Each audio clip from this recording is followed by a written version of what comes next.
ଲୋକଙ୍କୁ ଏଭଳି ବୋକା ବନେଇବା ଠିକ୍ ନୁହେଁ। ସତ କୁହନ୍ତୁ, ବସ୍ତୁନିଷ୍ଠ ହୁଅନ୍ତୁ, ସତ୍ୟନିଷ୍ଠ ହୁଅନ୍ତୁ, ରାଜ୍ୟ ସ୍ୱାର୍ଥ ପ୍ରତି ସମ୍ବେଦନଶୀଳ ହୁଅନ୍ତୁ, ରାଜ୍ୟ ସ୍ୱାର୍ଥର ସୁରକ୍ଷା କରନ୍ତୁ। ଟ୍ରିବ୍ୟୁନାଲର ନିର୍ଦ୍ଦେଶ ଆପଣ ମନ୍ତ୍ରିସ୍ତରୀୟ ଗଠନ କରିବେ କମିଟି, ଆପଣ କଲେ ନାହିଁ, ଅବଜ୍ଞା କାହିଁକି କଲା ନାହିଁ ଏପର୍ଯ୍ୟନ୍ତ? ଓଡ଼ିଶା କରିସାରିଛି। ଆଉ ତାପରେ ଦ୍ୱିତୀୟରେ ସେ କମିଟି ଗଠନ ହେବ। କମିଟି ଗଠନ ହେଲା ପରେ କ'ଣ ବୈଠକ ବସିବ? ଟ୍ରିବ୍ୟୁନାଲ ଡାକି ବୈଠକ ନୁହଁ, ସେ କମିଟି ଗଠନ ହେଲା ପରେ ଉଭୟ ଦୁଇଟି ରାଜ୍ୟର ମନ୍ତ୍ରିସ୍ତରୀୟ କମିଟିର ବୈଠକ ବସିବ। ସେ nothing will come out of the ବୈଠକ। ସେ ବୈଠକରୁ କିଛି ଫଳ ମିଳିବ ନାହିଁ। ଆପଣ ଟିକେ ପଢ଼ୁନାହାନ୍ତି ଯେଉଁ ସବୁ ଆପଣ ସେ ସଂକ୍ରାନ୍ତରେ ଯାହା ସବୁ ଖବରକାଗଜ ଆସୁଛି, ଆପଣମାନେ ଯାହା ସବୁ ପ୍ରସାରଣ କରୁଛନ୍ତି, ଆପଣ ଟିକେ ତାକୁ ଟିକେ ଧ୍ୟାନ ଦିଅନ୍ତୁ। କ'ଣ ସେଥିରେ କହୁଛି, କାହିଁକି ଫଳ ଫଳିବ ନାହିଁ ବୋଲି ମୁଁ କହୁଛି? ଯେହେତୁ ବିରୁଦ୍ଧରେ ଅଛି, ନୋ, ମୁଁ ଭିନ୍ନ ବିଚାରର ମଣିଷ। ସମାଲୋଚନା ପାଇଁ ସମାଲୋଚନା କରିବା ମୋର ଚରିତ୍ର ବିରୋଧୀ, କିନ୍ତୁ ଠିକ୍ କଥା କହିବା ପାଇଁ ମୁଁ ଅଟଳ ଆଉ ଅଚଳ। କାହିଁକି କଥା କହୁଛି ଫଳ ଫଳିବ ନାହିଁ? ଏଇଥିପାଇଁ କହୁଛି ଯେ ଗତକାଲିର ଘଟଣା ଆପଣ ଦେଖନ୍ତୁ, ପରସ୍ପର ବିରୋଧୀ କଥା।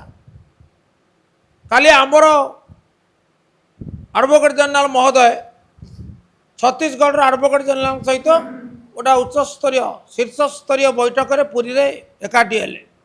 ବୈଠକ ପରେ ଖବରଦାତାମାନଙ୍କୁ ସୂଚନା ଦେଇ କହିଲେ, ବାଟ ଫିଟିଲା। ସ୍ୱାଭାବିକ ଭାବରେ ଜଣେ ଆଶ୍ୱସ୍ତ ହେବ, କାରଣ ବାକ୍ୟ କହୁଛି ସକାରାତ୍ମକ କଥା। ଏବଂ କିଏ କହୁଛନ୍ତି ନା ଆଡ଼ଭୋକେଟ୍ ଜେନେରାଲ ମହୋଦୟ କହୁଛନ୍ତି। ଏବଂ ଇଏ ଗୋଟିଏ ପକ୍ଷ, ଆର ପକ୍ଷରେ ମାନ୍ୟବର ରାଜସ୍ୱ ଏବଂ ବିପର୍ଯ୍ୟୟ ପରିଚାଳନା ବିଭାଗର ମନ୍ତ୍ରୀ ଶ୍ରୀଯୁକ୍ତ ପୂଜାରୀ କହୁଛନ୍ତି ପରବର୍ତ୍ତୀ ବୈଠକ କେବେ ହେବ ପ୍ରଶ୍ନର ଉତ୍ତରରେ ଯେ ମନ୍ତ୍ରିସ୍ତରୀୟ କମିଟି ଛତିଶଗଡ଼ ଗଠନ କଲା ପରେ, ଅର୍ଥାତ୍ ଛତିଶଗଡ଼ ମନ୍ତ୍ରିସ୍ତରୀୟ କମିଟି ଗଠନ କରିନାହିଁ ଟ୍ରିବ୍ୟୁନାଲ ନିର୍ଦ୍ଦେଶ ସତ୍ତ୍ୱେ। ଇଏ କ'ଣ ଆନ୍ତରିକତା? ଟ୍ରିବ୍ୟୁନାଲର ନିର୍ଦ୍ଦେଶ ଆପଣ ମନ୍ତ୍ରିସ୍ତରୀୟ ଗଠନ କରିବେ କମିଟି, ଆପଣ କଲେ ନାହିଁ, ଅବଜ୍ଞା କାହିଁକି କଲା ନାହିଁ ଏପର୍ଯ୍ୟନ୍ତ? ଓଡ଼ିଶା କରିସାରିଛି। ଉପମୁଖ୍ୟମନ୍ତ୍ରୀ ଶ୍ରୀଯୁକ୍ତ କନକ ବର୍ଦ୍ଧନ ସିଂ ମହୋଦୟ ତାର ଅଧ୍ୟକ୍ଷ ଅଛନ୍ତି। ଓଡ଼ିଶା କହିବା କଥା ନୁହେଁ ଏପର୍ଯ୍ୟନ୍ତ ଛତିଶଗଡ଼ କଲା ନାହିଁ। ଆଉ ତାପରେ ଦ୍ୱିତୀୟରେ ସେ କମିଟି ଗଠନ ହେବ। କମିଟି ଗଠନ ହେଲା ପରେ କ'ଣ ବୈଠକ ବସିବ? ଟ୍ରିବ୍ୟୁନାଲ ଡାକି ବୈଠକ ନୁହଁ, ସେ କମିଟି ଗଠନ ହେଲା ପରେ ଉଭୟ ଦୁଇଟି ରାଜ୍ୟର ମନ୍ତ୍ରିସ୍ତରୀୟ କମିଟିର ବୈଠକ ବସିବ। ସେମାନେ ଗୋଟେ ନିର୍ଦ୍ଦେଶରେ ପହଞ୍ଚିବେ, ଯଦି ପହଞ୍ଚନ୍ତି, ଆଇ ୱିଶ୍ ସେମାନେ ପହଞ୍ଚିବେ। ତାପରେ ସିଏ ତାଙ୍କର ଅଭିମତ ରଖିବେ। ରଖି ସାରିଲା ପରେ ତାକୁ ଅନୁଧ୍ୟାନ କରି ଟ୍ରିବ୍ୟୁନାଲ କମିଟି ବସିବ। ଅର୍ଥାତ୍ ସମୟ ଲାଗିବ, ସମାଧାନ ବିଳମ୍ବିତ ହେବ। ଆଡ଼ଭୋକେଟ୍ ଜେନେରାଲ ମହୋଦୟ ବାଟ ଫିଟିଲା ନା, ବାଟ ଫିଟି ନାହିଁ।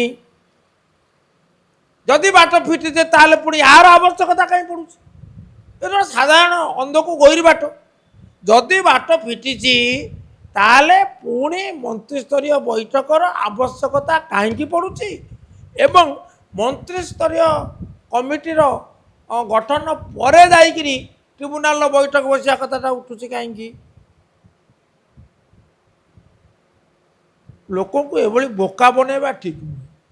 ସତ କୁହନ୍ତୁ, ବସ୍ତୁନିଷ୍ଠ ହୁଅନ୍ତୁ, ସତ୍ୟନିଷ୍ଠ ହୁଅନ୍ତୁ, ରାଜ୍ୟ ସ୍ୱାର୍ଥ ପ୍ରତି ସମ୍ବେଦନଶୀଳ ହୁଅନ୍ତୁ, ରାଜ୍ୟ ସ୍ୱାର୍ଥର ସୁରକ୍ଷା କରନ୍ତୁ।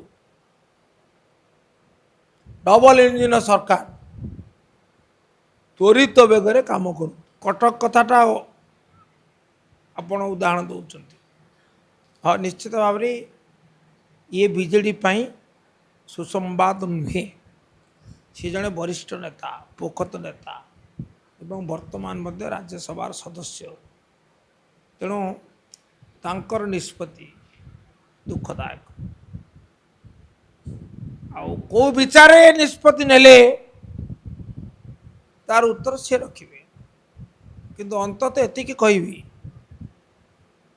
ବିଜେଡ଼ି বা ବିଜେଡ଼ିର ସଭାପତି ଶ୍ରୀଯୁକ୍ତ ନବୀନ ପଟ୍ଟନାୟକ ମହୋଦୟ ତାଙ୍କ ପ୍ରତି ସବୁବେଳେ ସୁବିଚାର କରିଛନ୍ତି, ତାଙ୍କୁ ସୁଯୋଗ ଦେଇଛନ୍ତି, ତାଙ୍କର ଗୁରୁତ୍ୱ ଓଜନ ରାଜନୈତିକ ଓଜନ ବଢ଼େଇଛନ୍ତି, ତାଙ୍କୁ ସୁରକ୍ଷା ଦେଇଛନ୍ତି, ତାଙ୍କୁ ପଦୋନ୍ନତି ଦେଇଛନ୍ତି। ଏଇଟା ଯିଏ କେହି କହିବ, ତା ସତ୍ୟ ଯଦି ଏଭଳି ନିଷ୍ପତ୍ତି ହୁଏ ତାହେଲେ ଆମେ କ'ଣ କହିବା? ତାହେଲେ ମୁଁ କହିବି ଏହା ଏକ ଦୁର୍ଭାଗ୍ୟଜନକ ନିଷ୍ପତ୍ତି।